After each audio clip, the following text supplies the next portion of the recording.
환난날은 우리가 기도를 배우기 위한 것입니다. 고난이라는 거, 어려움이 생기는 것은 기도를 배우기 위한 것이다. 루터는 이것을 뒤바꿔 말합니다. 즉 기도는 우리가 환난을 알게 해준다는 것입니다. 이런 뒤바꿈은 종교개혁이 성취한 아주 다른 접근입니다. 기도를 통해 우리는 우리 자신이 아닌 하나님의 면전에서 그리고 은혜로 우리의 필요를 바르고 근본적으로 알게 됩니다. 자신이 작성한 대교리 문답의 주기도 해설에서 루터는 다음과 같이 우리 인생의 필요와 기도에 대해 말합니다. 그래서 그것이 기록된 것은 쉬지 않고 기도하도록 우리를 몰아가고 반드시 필요한 필요를 보게 하고 그 필요를 깊이 숙고하게 하기 위한 것입니다. 왜냐하면 기도하기를 원하는 자마다 어떤 것을 앞으로 가져가서 더 자세하게 설명하고 특히 기도하는 자가 무엇을 바라는지 열거해야만 하기 때문입니다. 그렇게 하지 않는다면 그것은 기도라 할 수 없습니다. 그러므로 우리가 수도사나 사제들의 기도를 버린 것은 정당합니다. 수도사나 사제들은 밤낮으로 잔혹하리만큼 울면서 중얼거리지만 아무도 어떤 사소한 일을 위해 실제로 기도한다고 생각하지 않기 때문입니다.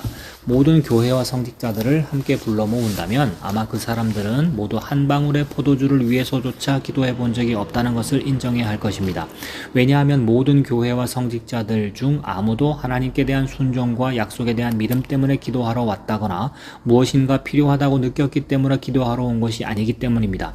오히려 선한 일을 한다는 생각으로 기도합니다. 그래서 마치 하나님께로부터 아무것도 받으려 하지 않고 다만 그분께 드리려고만 하는 사람들처럼 그 사람들은 스스로 선한 일을 한다고만 생각했습니다.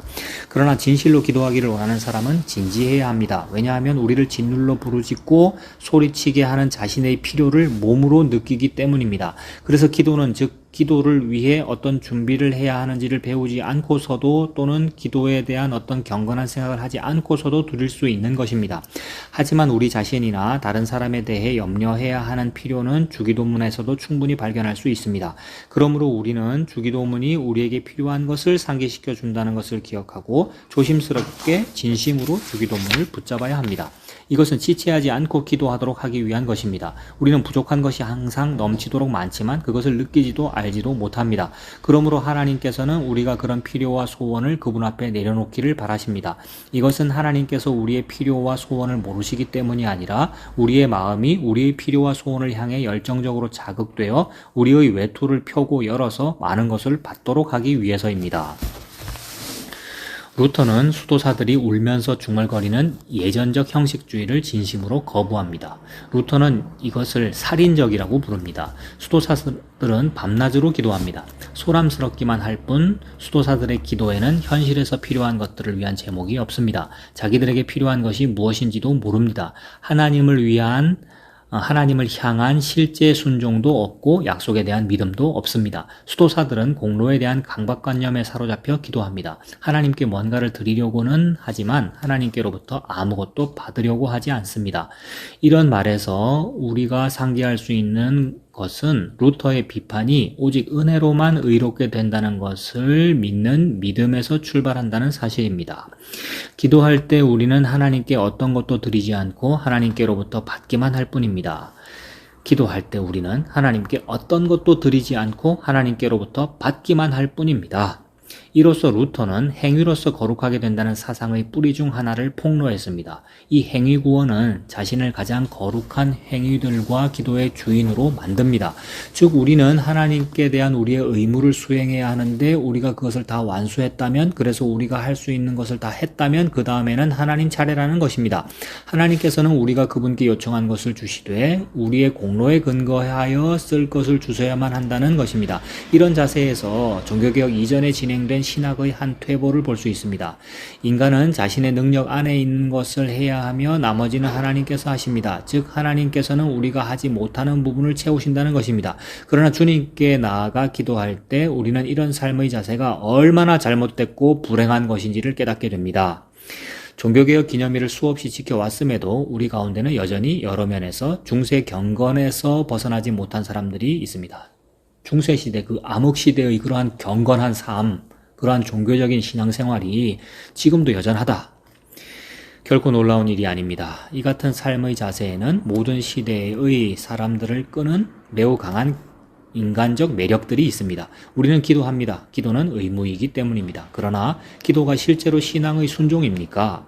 하나님의 약속에 대한 어린아이 같은 진실한 신뢰입니까? 혹은 우리의 필요를 바르게나 근본적으로도 알지도 못한 채 그저 의무를 다하는 것입니까? 통곡하면서 중얼거리는 수도사들의 기도를 루터는 행위구원의 외침이라고 부릅니다. 우리는 필요를 우리 마음에서 찾습니다. 만일 필요를 하나의 형식으로 만든다면 그 필요는 좀 더 분명해질 수 있습니다. 루터는 이렇게 말합니다. 그래서 우리를 돕기 위해 하나님께서는 필요를 주기도문의 형식으로 주셨습니다. 그러므로 우리는 완전한 기도인 주기도문을 통해 우리에게 필요한 것이 무엇인지 상기하여 지체하지 않고 기도해야 합니다. 여기서 루터가 한 말은 정말 옳습니다. 우리에게 필요한 것이 항상 하나님께도 필요한 것이라고 볼 수는 없습니다. 우리는 언제나 우리 자신의 문제를 가지고 있습니다. 아니, 가진 문제보다 더 많은 문제를 종종 일으키기도 합니다. 그런데 우리 본래의 문제인 이 문제가 하나님께도 해당합니까? 물론 필요한 것이 무엇인지 우리 스스로 느껴야 하지만 그럼에도 우리의 필요를 우리 자신의 마음에서 배우는 것이 아니라 주님께서 기도하는 법을 가르치고자 하셨던 그 기도에서 배운다는 것은 정말 중요합니다. 하나님의 이름과 하나님의 나라와 하나님의 뜻과 같은 것은 종종 우리에게 필요한 것과는 무관합니다. 기도가 하나님의 이름이나 하나님의 영광이나 하나님의 일에 대한 것일 때 우리는 다급함을 훨씬 적게 느낍니다. 그렇게 심각하게 많이 걱정하지 않습니다. 이것이 정말 우리에게 심각하게 필요한 것이 될 수 없는 것입니까? 우리의 일용할 양식, 죄, 시험. 주께서 말씀하십니다. 이것이 너에게 필요한 것이다. 우리의 일용할 양식과 죄와 시험에 관한 거, 이것이 바로 너에게 필요한 것이다. 그러나 우리는 대답합니다. 우리 스스로 할 수 있어요. 그것이 쉽게 이루어지지 않을 때 바로 거기에 주님께서 여전히 계시잖아요. 그렇다면 하나님을 의존하는 삶이란 어디에 있습니까?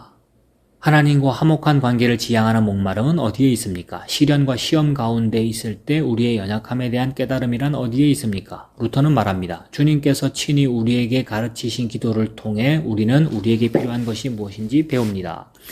그러나 우리는 늘 하나님께서 종결하시는 곳에서 시작합니다. 그래서 우리의 기도는 약속에 대한 순종과 믿음에 일치하지 못합니다.